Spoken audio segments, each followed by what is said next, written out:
I got no drip in my pocket. Must have forgot it, or maybe I already lost it. Don't got enough to go cop it. I'm about to take off like a rocket. Houston, we might have a problem, but that don't mean money will solve them. No, that don't mean money will solve them. Woke up dreaming other commas, and I got $100 in my wallet. All right, guys, welcome back to another episode of Well Society. Today we have Joey Altabelli. Did I say that right? That's right.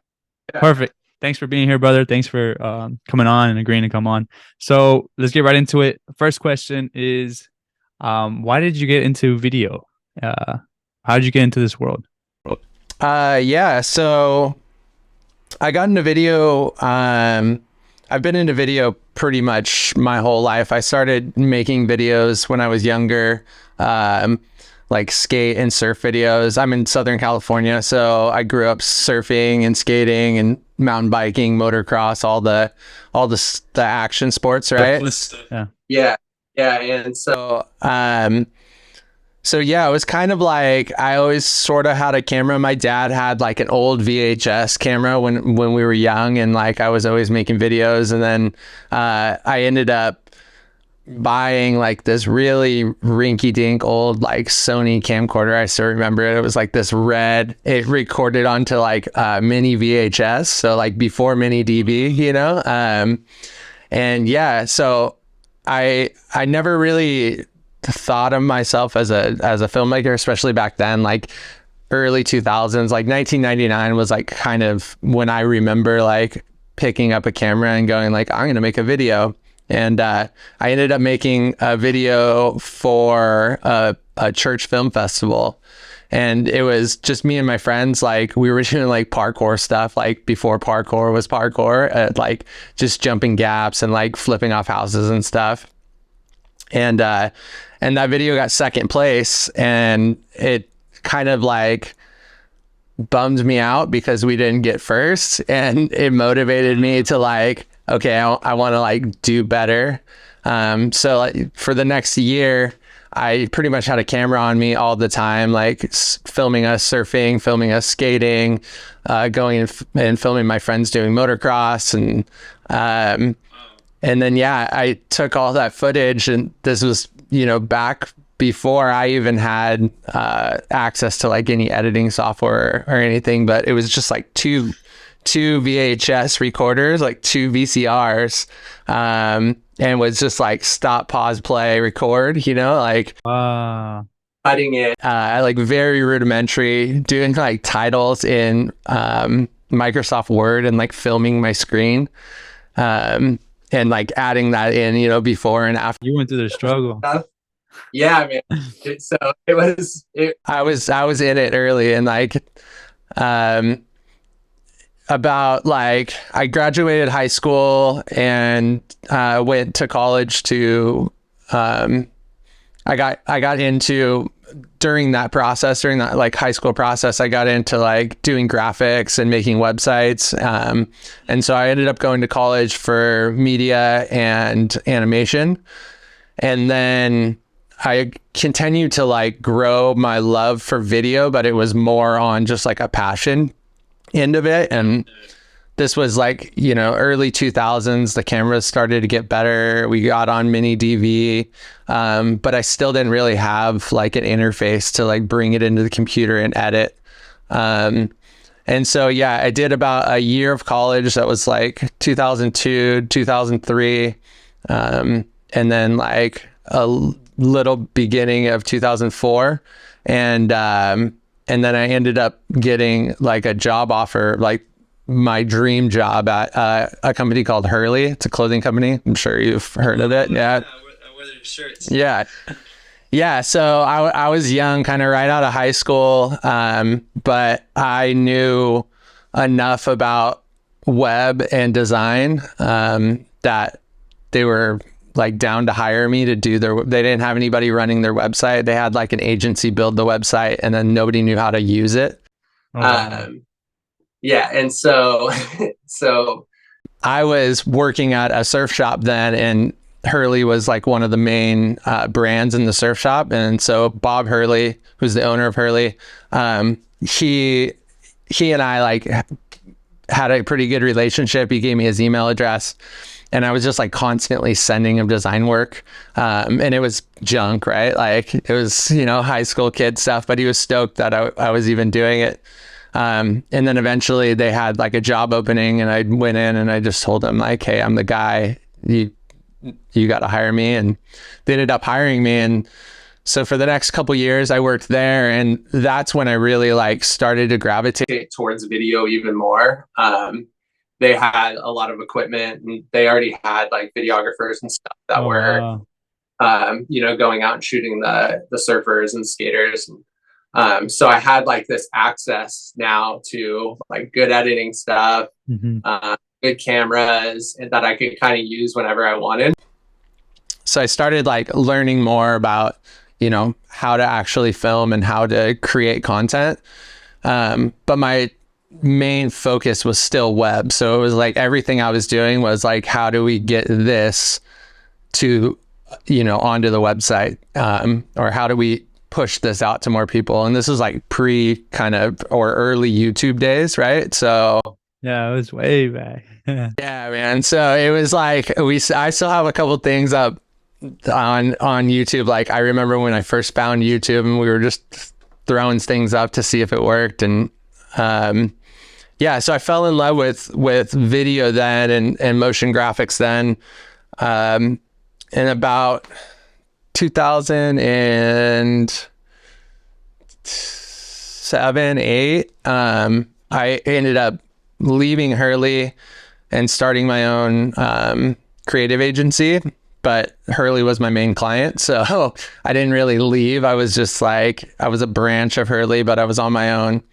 Got to hire my own team, and we had, a couple videographers, editors, some photographers, graphic designers on the team, and started working with different companies. Worked with Nike, World Industries, a bunch of like the action sports brands in the early 2000s days.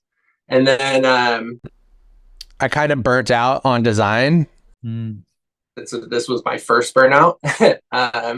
And I was taking on a lot of work, and I wasn't charging very much. And I had a partner that was helping me out, and like we just didn't know how to do it. I was coming from, basically straight out of high school into this corporate job, which like at the time Hurley wasn't like super corporate.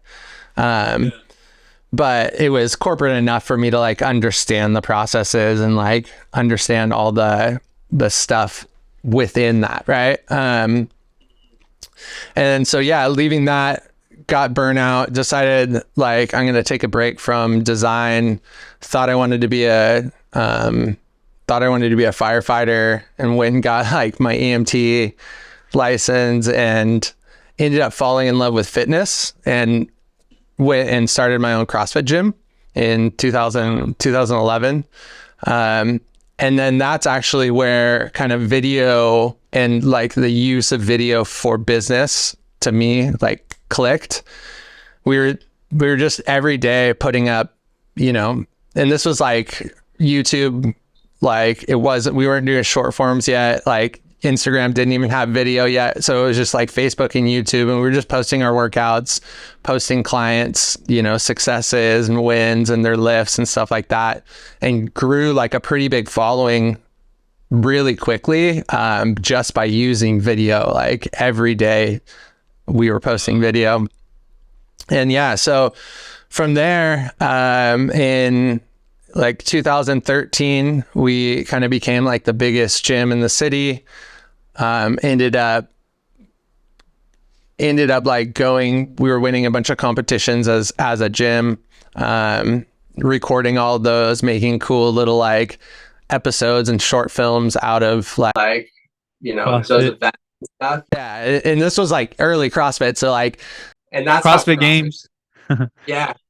So we went to the CrossFit Games in 2013 and 2015 as athletes, and so that was pretty rad, like to have that experience, and then to be able to build a community around fitness, and it was super cool. And then 2015-16 I burnt out again. Yeah. And so at that time, I was still doing design work for kind of other local gyms. And I was working for also like, side working, contracting for like a big protein company. So I was doing all their marketing, all their video stuff. I had a team that was producing all that. So there was just like a lot on my plate, and I had some personal stuff that was going on, and like I just had a kid, and there was just a lot. So 2016, I decided to shut the gyms down. I had a couple at that time, and go back into the creative world. And that kind of happened like simultaneously, where I like knew I had to do something, and I knew the only thing else that I knew how to do besides running a gym was like slinging and hustling creative work. Mm.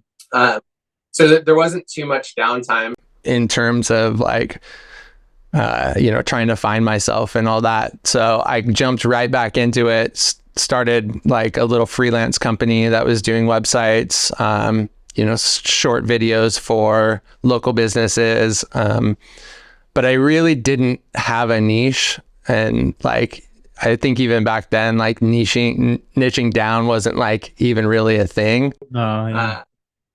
And so, yeah, I ended up taking on a bunch of projects, different work, had some action sports stuff still, had some like a lot of product design stuff.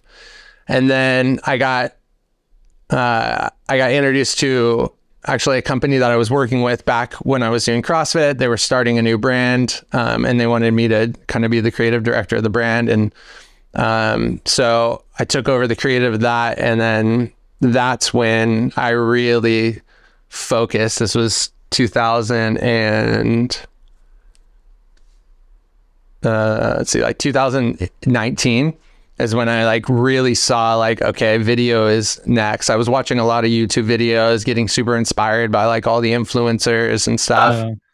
And so I made the decision like, okay, I'm going to do what I can for this next year, like 2019 to 2020, to like sort of relearn everything, because up until that point, I was really just shooting from the hip. Like I knew how to use a camera, but like I didn't know lighting well. I didn't know audio well.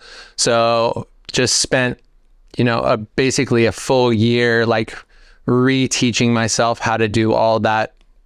And like really investing in my, investing in my love for video as a career. Right. And so 2020 came, pandemic hit. Luckily, I had been doing video for long enough now to where I was able to really capitalize on the pandemic. Everybody needed video like all of a sudden. Nobody wanted website work. Nobody cared about design. Like Canva I saw that. Yeah. And so like nobody had any money to spend other than like video. So like they needed Zoom stuff figured out. They needed lives figured out. They needed to communicate with their clients. And companies started reaching out and like asking for more video stuff. So 2021 comes around, and I get connected with an old friend from the skate industry, a professional skateboarder, one of my closest friends. His name's Ben Fisher. And he had gotten into real estate like about 6 or 7 years before this. And so he was shooting all his content himself, like all his house videos and property tours and stuff like that himself. Yeah, for sure. And so I kind of stepped in. I was like, hey, like this is what I'm doing now. Like I'm going all in on video. Like let me be your guy. Let me be your videographer and produce all the stuff that you're doing so that you can focus on running your real estate business. And like unreluctantly, he was just like, yep, let's do it. So partnered with him. And from there, it just kind of took off. So yeah, like about that 2021 time, I started what's now called the California Content Company. So that's my company. And just strictly focused on real estate. So real estate agents, brokerages, and mortgage companies. And that worked really well, especially in California. Like the real estate market, 2021, 2022 were just like on fire. And towards the end of 2022, it started to sort of slow down and die off. The rates kind of went through the roof, and things started to slow down a lot. But I had, by that time, like really embedded myself in the Long Beach real estate world. And I had a handful of clients that were doing consistent content. And because I had the background in marketing, I was able to create videos and create video packages outside of like listing videos. And that was kind of my biggest golden opportunity was, okay, pretty much anybody, even the realtors themselves, can do these listing videos.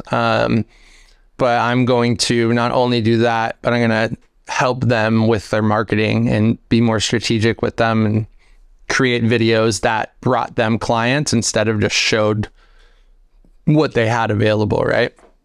And so, yeah, and that brings us to 2023, and beginning of the year started a little slow. Invested in myself back at the beginning of the year, got a business coach, joined the Video Business Academy. Yeah, same here. Yeah, man. And since then, it's like a rocket ship took off. Like everything's sort of changed in my life in terms of like how I do my business, my processes, my systems. And yeah, I'm super grateful, feel super blessed to like still be rolling with this and been able to not have to take on any design work for almost 2 years now. And yeah, that was for me, like having the idea of like, I'm going to be a videographer to like making that switch. I thought it was going to be a lot more difficult in terms of like getting the clientele and being able to deliver the right product. But what I feel like once you're in the creative world and you're hustling creative, especially since I've been doing it for a long time, like it translates really well into the video world. And now, learning from Nick and all the guys at VBA, it's just sharpening my axe like even more. These guys are smart, huh? Dude, it's crazy, man. They're like I thought I knew about business, but man, like just like some of the things I had preconceived notions about business, they changed that. And like having the accountability is super huge for me too. Like I'm sure you get it. Like when you're solo for as long as you are, you get stuck in your ways, and like what works for you, but it might not be what works best and what is most efficient and what's most, just like it's not the right way. You're just doing it out of habit, but it's not the right way. But I have so many questions. I want to go back a little bit to CrossFit. Yeah. So, because I did CrossFit for 8 months, about 7 months. I loved it. I felt like a superhero doing all the crazy workouts. So how were you able to build that team in the CrossFit world? Because I know was it just you running the whole gym? Yeah. It was just you? I mean, I ended up, hiring, I had staff. So like from day one, I had coaches that also coached with me. And then, were you able to find them? Yeah. So before I opened my own gym, I was working out like to become a firefighter. Like I had it in my head that I had to be really strong, really fit. And that's true. But I probably obsessed, and you'll probably get to know this about me. Whatever I get into, I like go all in. but yeah, I was working at another gym, and I was competing a lot. So like I was going to CrossFit events and competing.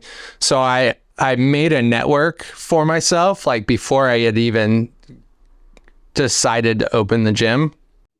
And so one of the coaches that coached with me, he was a friend from church, like back, all through high school and college time.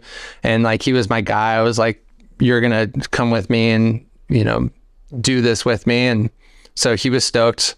And he was able to, he had the time to be able to do it and train, and then also teach classes and train clients. So right from the beginning, I knew that I couldn't do all the things myself, especially if I wanted to like run the business successfully. So that was like the key was, him and I were kind of like tag teaming at all the training aspect of it.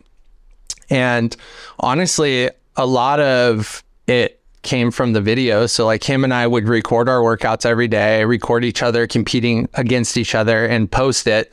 And then we would get other coaches coming from other gyms around SoCal to come train with us. So we'd hit them up on Facebook or whatever and just be like, hey, if you're in the area, like we train from 11 to 2, like come by and, do a workout with us. And so that was kind of like my recruiting process, was just getting people in the door, getting other trainers in the door that were kind of more elite athletes that I could sort of sweet talk them into it. Like, hey, this, we're a different type of gym than other gyms. Like we're more devoted to athletes and competitors than, the other gyms in the area. Were more focused on general fitness, which is rad too, but we had this kind of like itch to be, the strongest, most competitive gym in the area.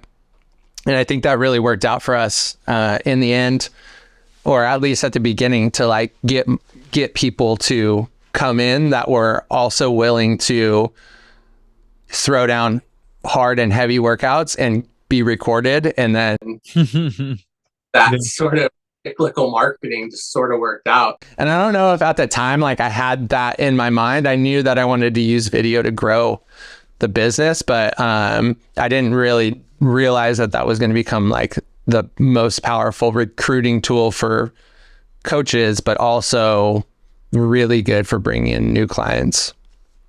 You're just posting like a video every day, or?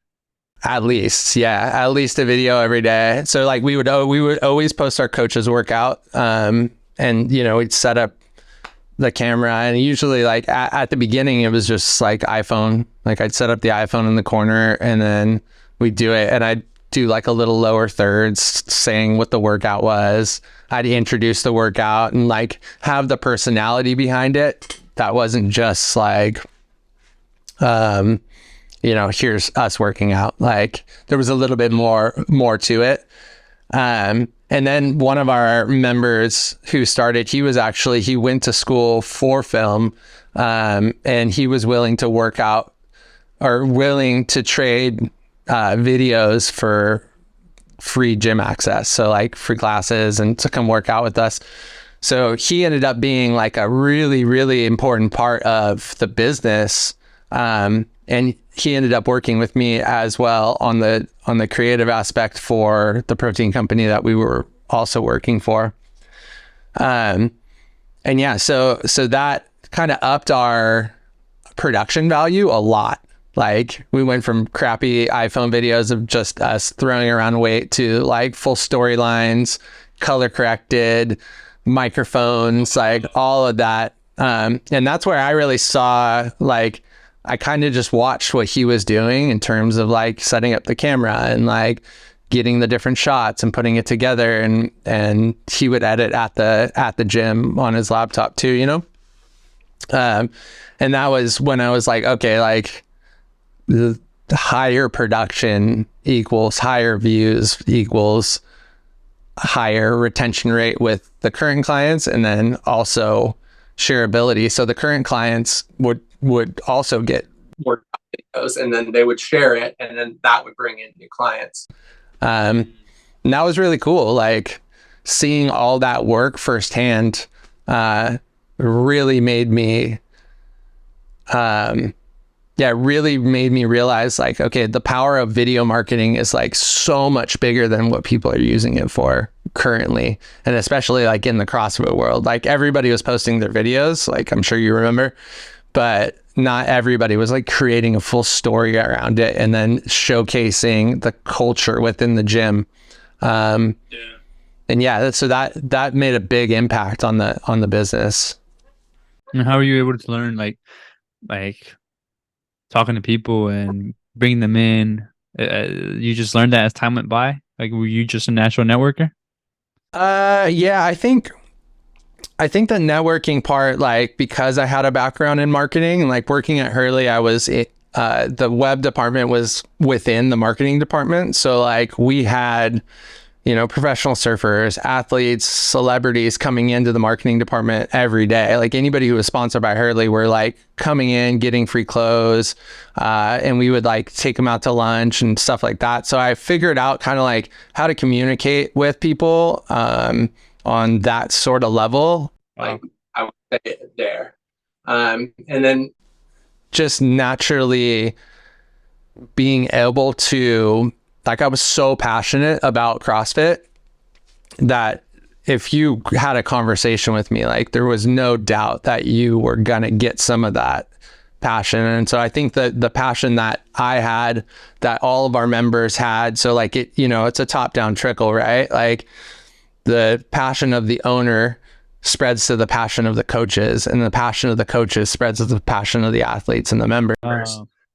So I think just having that like love for what we were doing, regardless of like how many views we were getting, or like that stuff just didn't matter at all, especially back then. Like nobody was monetizing anything. Nobody was doing anything with their content other than like showing people. Right. So, I really contribute a lot of like just how I learned how to network and market to like the early Hurley days. But then like just having passion in what I was doing, was what helped push the CrossFit, the gyms and like our community forward. And so going back to that, how did you know that you were going to get into CrossFit? Like, was there ever confusion in your life? Like, what am I supposed to do next? Because I know, because then coming right after out of the creative agency, or coming right out of the Hurley job, you weren't confused. Like, what am I? Yeah, no, 100%, dude. I was so I came out of Hurley, started my agency, and then like Hurley ended up bringing back the work that they were sending us in-house. So they ended up hiring a new group of people. Like we kind of just outgrew them. And they just weren't necessarily like happy with having an agency run all of their creative stuff. And so that was actually pretty hard because they ended up taking almost all of our employees in-house. And like my partner and I were not down to like work in-house for, $80,000 a year each. Like it's not like we were making a lot of money. It was just, we had the freedom to like go and network with other companies without, fear of repercussion from a corporation. And they had just gotten purchased by Nike. Hurley did. So Nike's influence started to like creep in more and more. Like right when I started was when, like, as an employee of Hurley was when it started to creep in, or when I first became an employee, they got purchased or acquired by Nike, but it took like 3 or 4 years for like corporate culture to infect our vibe, So yeah, like after that, that's when I like had the switch of like, I felt burnt out. Like our biggest client, which was like 90% of our money, was gone all of a sudden, So And at that time too, my business partner who was helping me with like a lot of the business end of it, he ended up getting a scholarship to go to college on the East Coast. So it just became kind of me again. And that's when I was like, all right, I'm going to like put this creative stuff on hold and like try to find like a job that I could do sort How of old were you? forever.